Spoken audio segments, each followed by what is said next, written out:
Muy buenas noches a todos. Yo soy Cristian Camilo Giraldo Ramírez. Soy médico especialista en medicina interna con una maestría en cuidado paliativo, docente universitario con experiencia de un poco más de 10 años en el área de la medicina y de 6 años como especialista.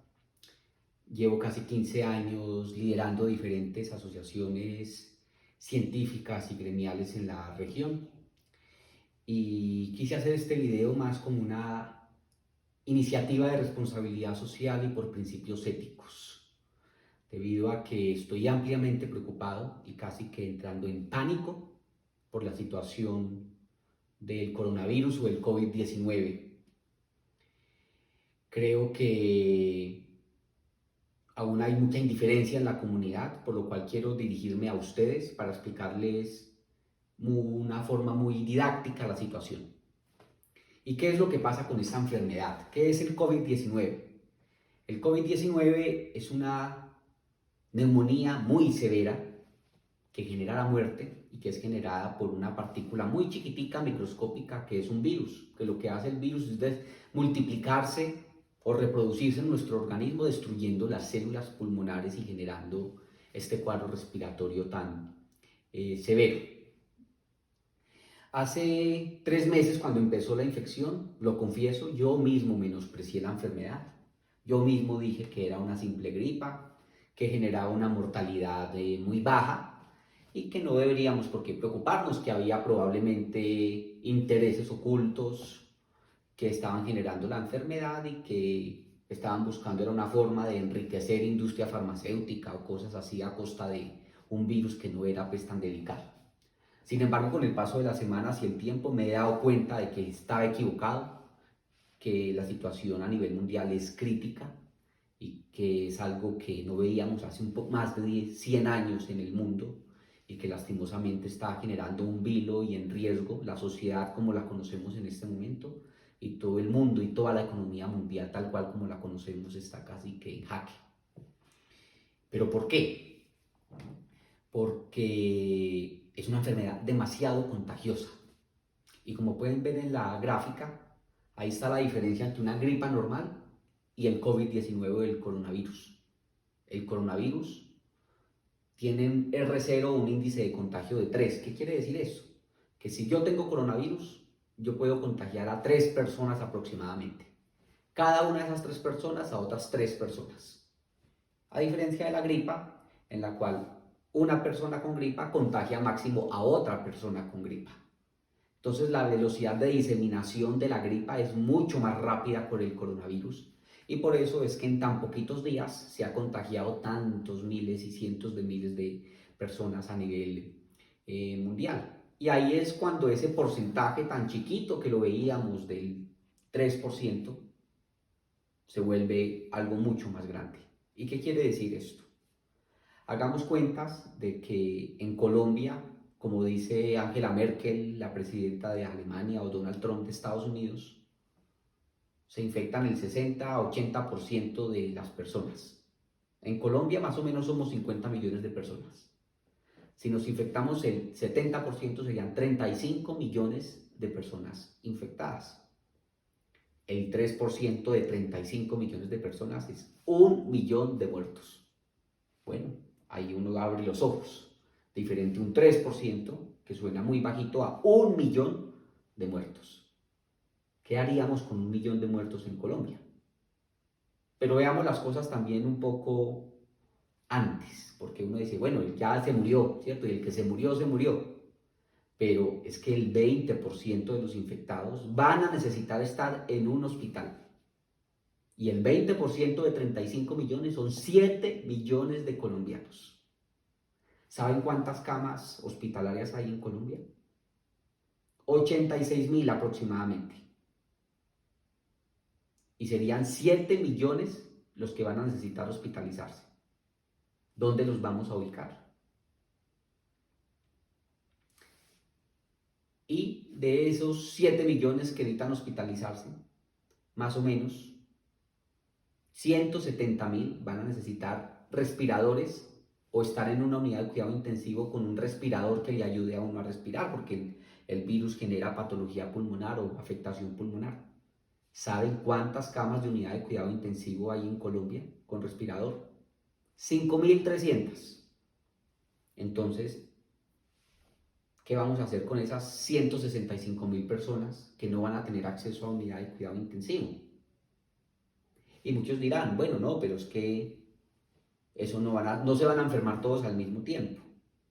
Pero ya hay estadísticas del Instituto Nacional de Salud, estadísticas de Colombia, y el mismo gobierno está diciendo que aproximadamente en pocos meses se van a afectar 4 millones, 3.900.000 colombianos.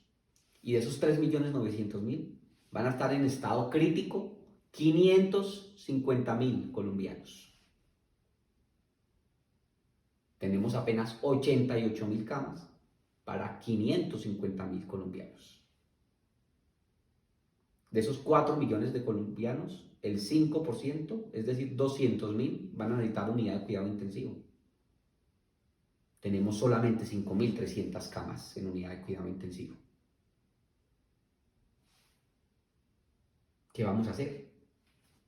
Y hay que tomar en cuenta de que no todas las unidades de cuidado intensivo están esperando pacientes con coronavirus. El 80% en promedio de las unidades de cuidado intensivo en el país están ocupadas.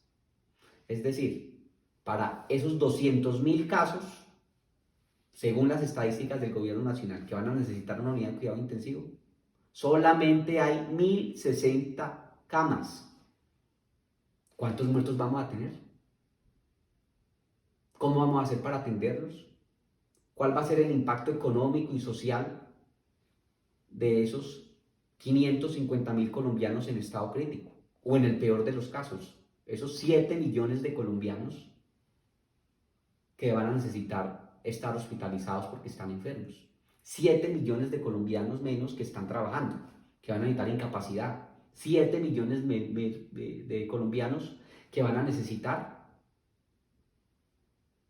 una cama hospitalaria y que no van a poder trabajar, ni comprar, ni producir. ¿Qué van a pasar con las empresas cuando ya vean que 7 millones de personas no van a estar trabajando en las empresas, ni comprando, ni siendo productivos? Muchas van a cerrar, muchas van a quebrar. Y ese es el miedo que hay ahorita en este momento, de los problemas económicos, la preocupación de las empresas. Y por eso es que hay tanto temor en la cuarentena en este momento. Porque hay que hablar de alternativas. ¿Y cuáles son las alternativas? Que ahí la ven en esta gráfica. Una alternativa es no hacer nada. Otra alternativa es aislar solamente a las personas mayores de 70 años, aislar a los infectados y a las familias de los infectados por COVID-19, que es lo que está haciendo Gran Bretaña, que es lo que ven en la gráfica color naranja. Y la otra es la cuarentena estricta, que es la gráfica de color verde, en la cual hay cuarentena total. Se cierran colegios, se cierran universidades, se aíslan las familias, se aíslan los casos, evitan las aglomeraciones en cafeterías, por lo cual hay que cerrar cafeterías, se evita las discotecas donde hay aglomeraciones. Y ahí ven que el número de casos que van a requerir hospitalización, según esa curva, es mucho menor. Y ven ustedes en la parte inferior una línea roja horizontal que va de un lado al otro, que está en la parte de abajo, y ese es el límite de camas en unidad de cuidado intensivo. Y vean ustedes que la única estrategia para poder soportar las unidades de cuidado intensivo que tenemos es la cuarentena total. Y ven ustedes unos meses después que efectivamente hay otro pico de infección, pero esperamos que esos meses después ya tengamos vacuna. Y ya con la vacuna podremos disminuir totalmente la aparición de esos casos. Pero ahora necesitamos mirar es a corto plazo qué es lo que vamos a hacer. Y evitar lo que ha pasado con China, con Italia, con Irán y con España. España empezó la cuarentena cuando tenía 4.000 casos aproximadamente. Ya hay 300 muertos en España. Italia empezó la cuarentena cuando tenía como 8.000 casos aproximadamente. Ya hay 3.000 muertos en Italia. Vamos a esperar en Colombia a 2.000, 3.000, 4.000 casos y 300 muertos para empezar la cuarentena. necesariamente vamos a necesitar una cuarentena. No hay otra forma de controlar el virus que sea con cuarentena. ¿Y por qué no evitarnos esas muertes? ¿Y por qué no evitar que tantos colombianos se infecten? ¿Por qué no evitar esos 550.000 colombianos que van a necesitar hospitalización en los próximos meses según las estadísticas del Instituto Nacional de Salud? ¿Por qué no empezar ya la cuarentena y evitar esos 200.000 personas que van a necesitar unidad de cuidado intensivo cuando apenas tenemos 5.300 camas en unidad de cuidado intensivo?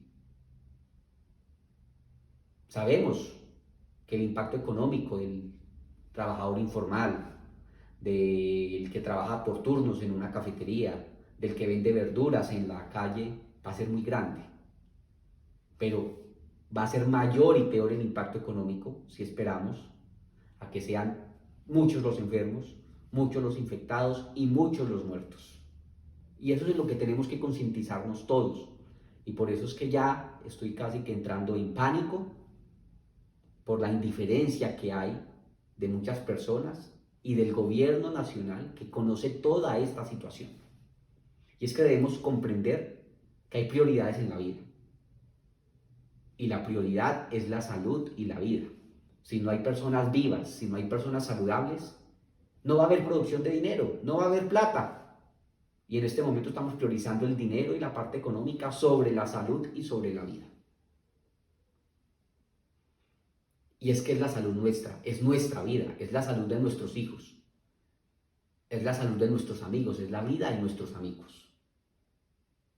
Con el 20% de la población enferma y el 3% de la población fallecida, la sociedad cambiaría totalmente a como la conocemos en este momento.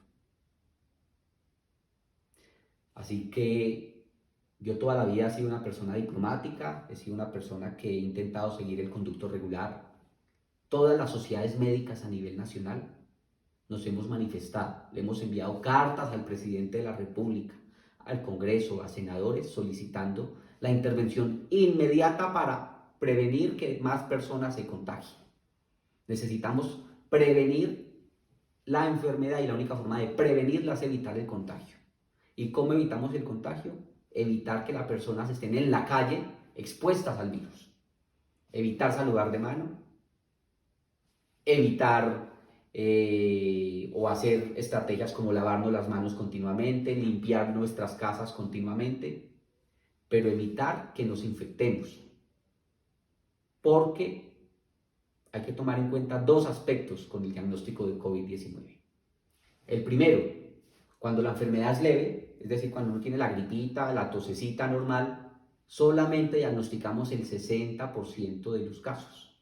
Es decir, que de 10 pruebas para COVID-19 que hacemos en este momento, en los pacientes leves, que son la mayoría, solamente diagnosticaremos 6. Habrán 4 que tienen la enfermedad, pero la prueba no es capaz de diagnosticarla. Y esas personas están tranquilas infectando a las personas. Pero hay que tomar en cuenta otra cosa, que en este momento estamos diagnosticando a los que tienen síntomas.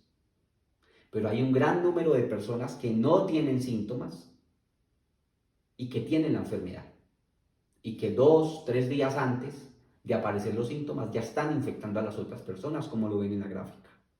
La gráfica gris o las barras gris son las personas enfermas, pero que no están diagnosticadas. Y la barra amarilla son las personas que ya están diagnosticadas. Días antes del diagnóstico, las personas ya están infectando. Y hay que tomar otro aspecto en cuenta. Es que el virus puede sobrevivir 2, 3, 4 días en superficies. Yo puedo empezar la enfermedad, toser en el metro, toser en el ascensor, y si no se limpia el metro y no se limpia el ascensor, ese virus va a estar ahí 3, 4 días. Y recuerden que el virus no solamente se transmite por la gripa, o por las tos, o por las goticas de la gripa, es también con el contacto. Si yo toso sobre un ascensor en mi edificio y me enfermo, ¿cuántas personas en 2 o 3 días pueden subirse a ese ascensor, tocar esa pared sobre la cual tosí e infectarse? Es que ese es el riesgo. Por eso es que solamente con diagnosticar a las personas y encerrarlas no es suficiente. Necesitamos encerrarnos todos para evitar la diseminación del contagio, ya que hay un subdiagnóstico de la enfermedad. porque la prueba no diagnostica al 100% de los pacientes, porque las personas asintomáticas están diseminando la enfermedad y no nos estamos dando cuenta quiénes tienen el virus porque no sabemos cómo que lo tienen porque no tienen síntomas. Y aparte de eso, el virus se queda varios días en muchas superficies de lugares públicos como metros, buses, ascensores, sillas, pisos, paredes. Por eso necesitamos todos encerrarnos por unos días y evitar el contagio. En Colombia ya estamos un poco tarde, pero aún no estamos muy tarde. Tenemos casi 100 casos, por lo que tenemos menos casos que cuando España e Italia empezó la cuarentena y ahorita están sin camas en los hospitales y camas en las UCI. De pronto ahora estamos a tiempo de contener la enfermedad. Aprendamos de los errores que han tenido los otros países. No seamos indolentes con nosotros mismos, con nuestros abuelos, con nuestra sociedad, con nuestros hijos, pensando primero en el dinero y no en la salud. Las consecuencias económicas van a ser grandes, lo sé, y todos lo sabemos, pero serán menores si intervenimos ya la cuarentena y no hacer una cuarentena después cuando haya muchos muertos y enfermos con consecuencias económicas mucho mayores y mucho más catastróficas. Así que, como dice Mahatma Gandhi, cuando una ley es injusta, la desobediencia es la mejor alternativa. Y por eso yo los invito, como médico, como ser humano, a que pensemos en nuestra salud, en nuestra vida, en la vida de nuestros seres queridos, de nuestros hijos, en la sociedad que le vamos a dejar a nuestros hijos. Y también pensemos en nuestro futuro económico. Ahorita nos veremos afectados, pero si no hacemos nada, el futuro económico en unas semanas o meses va a ser mucho peor si no hacemos nada en este momento. Así que yo los invito a que exijamos al gobierno que decrete la cuarentena total, que disminuya la entrada de extranjeros o la evite totalmente de aviones que vienen del exterior a Colombia.